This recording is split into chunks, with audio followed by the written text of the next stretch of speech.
ngasih sesuatu yang positif, teman-teman yang lain bisa mendapatkan manfaat. Benar.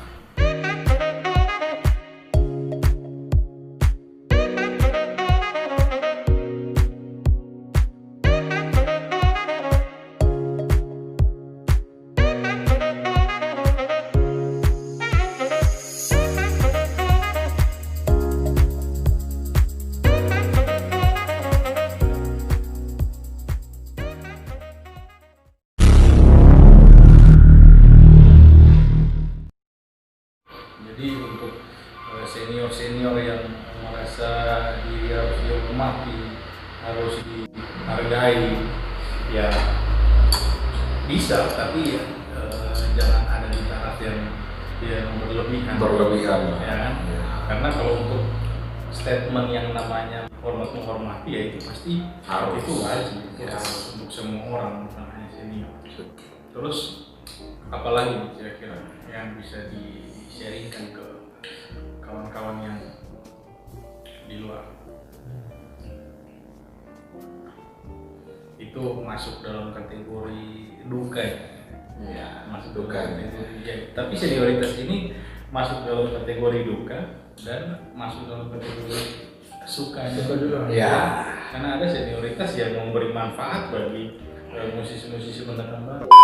Karena saat attitude kita mantap, tanpa kita harus bikin sesuatu yang supaya dihargai atau dihormati, penghormatan, pengakuan itu otomatis.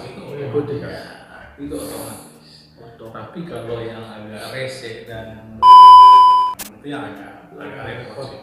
Yang pertama jadi omongan, dan yang kedua bisa berdampak buruk ke karirnya. Ya, seperti itu.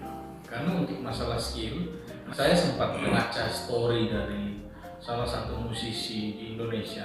Nah, dia seorang arranger, seorang musik produser, pokoknya orang hebat. Musisi hebat. Nah, dia bilang dia lebih memilih pakai orang yang bisa diatur, dalam arti bisa bekerja sama, walaupun skillnya pas-pasan. Karena skill pas-pasan itu ketika kita berpartner dengan orang hebat, ya skill yang pas-pasan itu bisa jadi maksimal. Wah, asik Seperti itu. Nah, jadi dia lebih memilih berpartner dengan orang yang walaupun skillnya pas-pasan, pas-pasan di sini dalam arti bisa menjawab kebutuhannya dia. Jadi dia berpikir nggak perlu partner yang jago-jago amat, yang penting bisa menjawab kebutuhan dan bisa bekerja sama dengan baik. Dalam tanda kutip bisa diatur dalam artian positif. Jadi dia lebih memilih berpartner dengan orang-orang seperti itu ketimbang orang-orang yang berskill tinggi tapi attitude-nya kurang baik, dan akhirnya bisa menyusahkan saat nanti ketika mereka ada project. karena kan dalam tim ya, dalam satu tim. Jadi kalau ada yang onar kan tidak baik juga sih. Berpengaruh pada tim itu, performance. Nah, itu yang akhirnya salah satu statement yang menemplak sih sebetulnya untuk saya pribadi. Wah, benar-benar menjadi satu teguran juga sih sebetulnya. Menurut saya dia salah satu musisi yang dipakai di mana-mana, arranger luar biasa. Dia sempat bilang seperti itu. Dia lebih memilih berpartner dengan orang yang pas-pasan, skill pas-pasan dalam tanda kutip, bisa menjawab kebutuhan saat ada project, dan yang terpenting bisa diajak kerjasama, bisa diatur.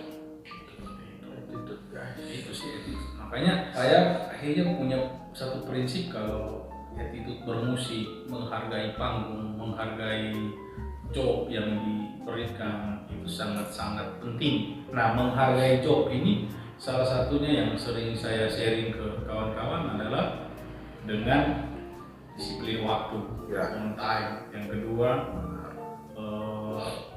mungkin ngulik lagu yang sudah disepakati, itu bisa dipelajari, bisa dilatih. Tanggung jawab lah, itu sudah bagian dari itu. Karena si penyelenggara yang memakai jasa kita sebagai musisi, mereka kadang-kala nggak begitu melihat, oh ini musisi hebat, oh ini skill di atas, ini skill di bawah. Mereka hanya melihat, oh si band ini menjawab kebutuhan, bisa menyanyikan lagu A, B, C, D, E yang diminta. walaupun dari segi skill ya mungkin bisa dibilang pas-pasan dalam arti sekedar mengiringi lagu yang diminta bisa dibawakan. Banyak penyelenggara, event organizer atau wedding organizer atau apapun lah itu, jadi melirik ke situ. Soal skill jadi nomor kesekian, yang penting bisa menjawab kebutuhan dan bisa bekerja sama dengan baik, tidak dalam tanda kutip, mohon maaf, tidak soft lah, karena kalau attitude nggak baik nggak bakalan dipakai. Walaupun lu mainnya sudah di atas awan seperti itu, tapi kalau attitude berat itu akan susah untuk ada di event-event, akan susah untuk dipakai di. Setelah senioritas, ada satu hal lagi yang menarik soal musik ini. Musik ini akhirnya menjadi salah satu hobi yang bisa menghasilkan. Kita bisa mendapatkan pundi-pundi, bisa menambah pundi-pundi. Nah, ini salah satu hobi yang menyenangkan. Kenapa dibilang menyenangkan? Karena kalau kita punya hobi, contoh di koleksi barang-barang antik seperti di samping saya ini salah satu yang terantik. Ini antik guys, Tapi tidak bisa dikoleksi. ini antik guys. Tidak bisa dikoleksi ya seperti itu. Jadi ya mengoleksi barang antik ya termasuk juga sih salah satu. Kayak apa benda-benda yang unik-unik gitu ya. Itu kan merogoh kocek semua. Hobi-hobi seperti itu merogoh kocek. Tapi untungnya bagi para musisi kalau itu menjadi hobinya ya, karena ada sebagian orang, sebagian teman-teman di luar yang bisa main musik tapi itu bukan hobinya dia. Tapi itu nggak masalah juga sih. Tapi buat teman-teman yang merasa kalau musik itu adalah hobi dan akhirnya bisa menghasilkan pundi-pundi, nah itu sangat-sangat menarik sih. Menarik. menambah saldo. Saldo Dan bertambah. itu membuat senyum sepanjang hari. Iya guys. Ya. Saldo guys, saldo. Mungkin bisa di-sharingkan kira-kira ada hal-hal yang menarik apa seputaran seperti yang Anda bilang tadi guys, kalau kita sudah punya hobi musik dan kalau hobinya menguntungkan, itu sangat-sangat saldo guys, saldo. Sangat-sangat ya. Ini guys, Sarang nih. Sarang nyamuk. menguntungkan guys. terus apa lagi? Itu ada guys. Gitu aja. Oke. Menguntungkan guys. Mungkin dari Kak Pace ada yang menguntungkan. Kalau yang bermusik menguntungkan soal money, soal uang, pundi-pundi ya, itu sangat-sangat dirasakan waktu saya kuliah kemarin dan saat akan habis studi. Kebetulan saya kerja di satu tempat swasta juga, tapi itu tidak memenuhi kebutuhan saya di studi waktu mau skripsi. Dan nah, kembali ke cerita yang tadi nih, saya dituntut untuk ngiring di sebuah hotel dan itu sangat-sangat memberkati saya loh, Andre, karena saya butuh banyak duit untuk skripsi saya dan saat itu benar-benar musik itu menjawab sekali kebutuhan saya.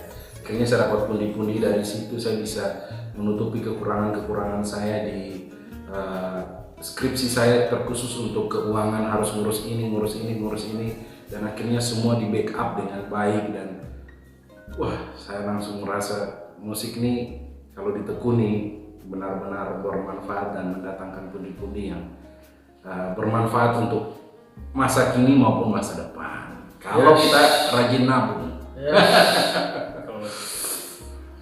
Apa itu? Yes, hobi musik itu bisa tim menghasilkan kreatif yang menghasilkan juga hobi musik bisa menghasilkan itu bonus.